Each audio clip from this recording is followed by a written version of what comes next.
तो हमने matrix theory complete कर ली है और मैट्रिक्स थ्योरी पर जो राजस्थान बोर्ड के संभावित क्वेश्चन हुआ करते हैं उन्हें न देख करके हम जो राजस्थान बोर्ड में आए हुए क्वेश्चन हैं उन्हें फोकस करते हुए आगे बढ़ रहे हैं। तो आज मैं तुम्हें यहाँ पर राजस्थान बोर्ड में आए हुए क्वेश्चनों पर विचार करवा रहा हूँ। जैसे 2019 में हमारे पास ये क्वेश्चन था कि यदि a plus B 4 minus 3ab is equal to 6 4 minus 3 8 हो तो ab के मान ज्ञात कीजिए। इस क्वेश्चन को हम मैट्रिक्स की समानता वाले टॉपिक से करेंगे कि दो मैट्रिक्स समान होते हैं तो उनके संगत अवयव बराबर होते हैं। तो यहाँ से हमें दो समीकरण मिलेंगे और दो समीकरणों को हल करने पर a और b के मान आसानी से ज्ञात किए जा सकते हैं। क्वेश्चन नंबर 2, ये भी राजस्थान बोर्ड 2019 का ही है। यहाँ पर ये वर्ग मैट्रिक्स दी है 2 गुणा 2 क्रम की, a 2 3 माइनस 1 4 तथा बी मैट्रिक्स भी 2 गुणा 2 क्रम की है 1 माइनस 1 2 5 हो तो सिद्ध करना है ए बी का परिवर्त बराबर बी का परिवर्त इंटू ए का परिवर्त। तो जैसा हम देख रहे थे कि मैट्रिक्स में जो लास्ट थ्योरी थी हमारी वो परिवर्त से संबंधित थी, तो ये उसी पर बेस्ड क्वेश्चन है कि ए बी का परिवर्त बराबर होगा बी का परिवर्त इंटू ए का परिवर्त। तो कैसे हमें न्यूमेरिकल हल करना है, तो हम यहाँ क्वेश्चन नंबर 1 से स्टार्ट करते हैं। क्वेश्चन नंबर 1,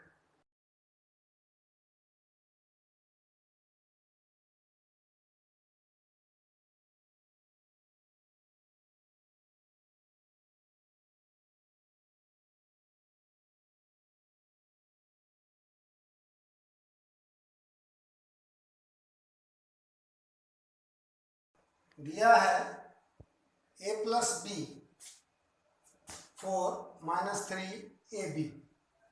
तो ये मैट्रिक्स समान मैट्रिक्स 6 4 माइनस 3 8 के इक्वल है। तो दिए गए मैट्रिक्स समान हैं तो इनके संगत अवयव क्या होने बराबर। तो संगत अवयव बराबर होने का अर्थ क्या है, इस मैट्रिक्स की पहली पंक्ति पहले स्तंभ का अवयव, पहली पंक्ति पहले स्तंभ का अवयव है a प्लस बी। तो यहाँ पर पहली पंक्ति पहले स्तंभ का अवयव है 6, तो a प्लस बी बराबर हो गया 6। इसी प्रकार से a b बराबर हो गया 8। तो ये हमारे पास दो समीकरण मिले, a plus B is equal to 6 और a b is equal to 8। अब समीकरण 1 व 2 को हम 10वीं क्लास के आधार पर जो समीकरण हल करना सीखा उसमें से किसी भी विधि का प्रयोग कर सकते हैं, जैसे प्रतिस्थापन विधि, विलोपन विधि, वज्रगुणन विधि इत्यादि। तो हमने यहाँ पर प्रतिस्थापन विधि को काम मिलाया, b की वैल्यू यहाँ निकाली 6 माइनस ए और समीकरण 1 से जो वैल्यू निकाली है उसे समीकरण 2 में रख दिया। तो a into 6 minus A is equal to 8, तो जिससे मुझे यहाँ पर 6a minus A square is equal to 8 प्राप्त हो। तो ये देखा समीकरण प्राप्त हुआ है a square minus 6a plus 8 is equal to 0। 8 के ऐसे गुणनखंड जिनका योग 6 हो तो 4 दूनी 8। तो यहाँ पर a square minus 4a minus 2a plus 8 बराबर 0। तो यहाँ से कॉमन निकाला हमने a, तो a minus 4 minus 2 a minus 4 is equal to 0। तो ये a minus 4 a minus 2 is equal to 0, a is equal to 4 a is equal to 2। a का मान समीकरण 1 अथवा 2 में किसी में भी रखें, तो मैंने रखा समीकरण 2 में। समीकरण 2 में रखने पर जब a बराबर 4 तो b बराबर 2, a बराबर 2 तो b बराबर 4 प्राप्त होता है। इसी प्रकार से हम क्वेश्चन नंबर 2 को देखते हैं।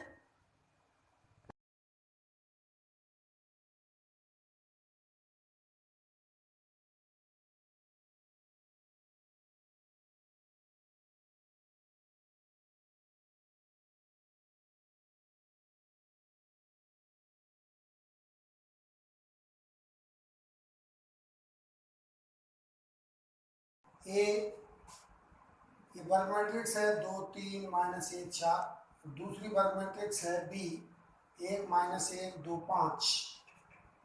तो मुझे यहाँ पर सिद्ध करना था ए बी का परिवर्त बराबर बी का परिवर्त इंटू ए का परिवर्त।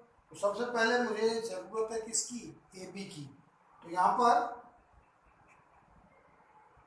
ए का बी से गुणा करना है, और ए का बी से जब गुणा करना है तो हमारे पास गुणन का नियम होना चाहिए। पहले मैट्रिक्स के स्तंभों की संख्या दूसरे मैट्रिक्स की पंक्ति की संख्या के क्या हो, समान। तो यहाँ पर हम क्या देख रहे हैं कि ए तथा बी दोनों ही मैट्रिक्स 2 गुणा 2 क्रम की हैं, इसलिए ए बी गुणा भी संभव है और बी ए गुणा भी संभव है। अब ए बी गुणा जब हमने यहाँ लिया तो ए को पहले लिखा और बी को बाद में। तो पहले मैट्रिक्स की पंक्तियों को दूसरे मैट्रिक्स के स्तंभों के साथ गुणा करके संगत अवयवों को गुणा करके बीच में क्या लगाते हैं, योग प्लस। तो जैसे पहली पंक्ति इसका पहला स्तंभ, तो 2 गुणा 1 2 प्लस 3 गुणा 2 6, 2 और 6 कितने हो गए 8। इसी प्रकार से इसकी पहली पंक्ति इसका दूसरा स्तंभ, तो 2 गुणा -1 प्लस 3 गुणा 5, तो ये -2 प्लस 15 बराबर 13 प्राप्त होता है। इसी प्रकार से इसकी दूसरी पंक्ति इसका पहला स्तंभ, इसके दूसरी पंक्ति दूसरा स्तंभ, तो दूसरी पंक्ति को जब पहले स्तंभ से कर रहे हैं तो -1 प्लस 8। ऐसे ही दूसरी पंक्ति को दूसरे स्तंभ के साथ गुणा करते हैं तो 1 प्लस 20। तो ये मुझे मिला 8 13 7 21। तो इसको मैंने पहला समीकरण नाम दे दी, क्योंकि मैंने LHS को हल कर दिया है ए बी का परिवर्त। ए बी का परिवर्त कहने का मतलब ए बी में जो मुझे पंक्ति मिली है उसे स्तंभ बनाना है, और स्तंभ है उसे पंक्ति बनाना है। तो पहली पंक्ति 8 13, तो यहाँ पर 8 13 पहला स्तंभ बन गया। इसी प्रकार से यहाँ दूसरी पंक्ति है 7 21, तो ये दूसरा स्तंभ बन गया 7 21, पहला समीकरण हो गया। अब RHS पे विचार करना है, तो मुझे ए का परिवर्त चाहिए, बी का परिवर्त चाहिए। तो ए का परिवर्त निकाला, ए की पंक्ति को स्तंभ बनाया, तो 2 3 पहली पंक्ति में है, यहाँ पर पहला स्तंभ बनाया 2 3। ऐसे ही इसकी दूसरी पंक्ति को दूसरा स्तंभ बनाया -1 4। इसी प्रकार से बी का परिवर्त निकालने के लिए 1 और -1 पहली पंक्ति के अवयव हैं, यहाँ पहले स्तंभ के अवयव बनाए। ऐसे ही 2 5 यहाँ दूसरी पंक्ति के अवयव हैं, यहाँ दूसरे स्तंभ के अवयव बनाए। क्योंकि हमने परिवर्त मैट्रिक्स में ये बताया था कि पंक्तियों को और स्तंभों को परस्पर क्या कर देते हैं, बदल देते हैं। तो मूल मैट्रिक्स का ये नई मैट्रिक्स क्या कहलाती है, परिवर्त। तो जैसे हमने यहाँ पर बी मैट्रिक्स की जो पंक्तियाँ थी उन्हें स्तंभ बना दिया, और स्तंभों को पंक्ति बनाने पर हमने बी का परिवर्त प्राप्त किया। बी के परिवर्त को ए के परिवर्त से गुणा किया, तो गुणन का वही नियम कि बी के स्तंभ बीटी के स्तंभों की संख्या एटी की पंक्तियों की संख्या के बराबर होनी चाहिए। तो यहाँ पर हमने इसकी पंक्ति को इसके स्तंभ से गुणा किया, 1 गुणा 2 2, 2 गुणा 3 6। ऐसे ही पहली पंक्ति को दूसरे स्तंभ के साथ गुणा करेंगे तो 1 गुणा -1 2 गुणा 4 8। ऐसे ही दूसरी पंक्ति को पहले स्तंभ से और दूसरी पंक्ति को दूसरे स्तंभ से गुणा करेंगे -2 प्लस 15। ऐसे ही +1 प्लस 20। तो ये हमें प्राप्त हुआ 8 7 13 21 दूसरा समीकरण।